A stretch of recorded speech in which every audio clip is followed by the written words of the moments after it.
You're listening to the Bugle Network News, where history keeps on repeating itself.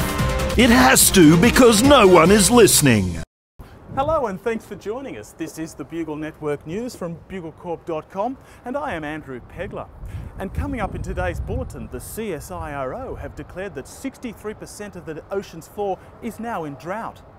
News Limited is to relaunch as Limited News, and Joe Hockey weighs into the carbon tax debate at 126 kilograms.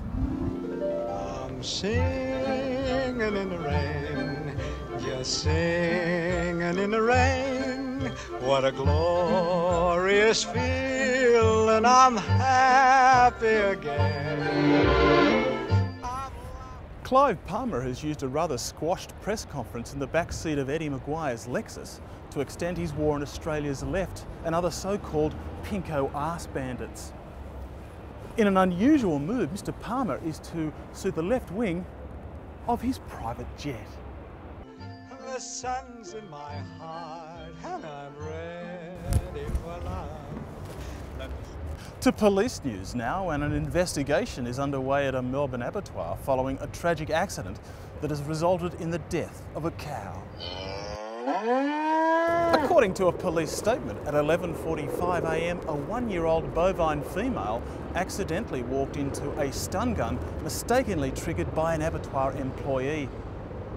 The gun discharged into the victim's head, and the victim was declared dead by ambulance staff at 12:10 p.m.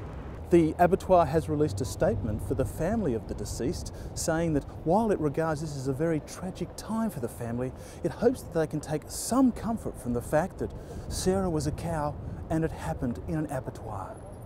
The tragedy has sparked community outrage at the inherent dangers that cows face in abattoirs and follows a similar incident at a Steggles abattoir last month involving a chicken.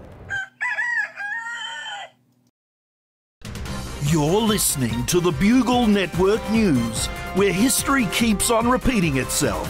It has to because no one is listening. Ian Thorpe's feet have turned into fish and elected to live independent lives. The feet, now to be known as Alexander Left and Terry Wright, told Thorpe and his management on Wednesday night.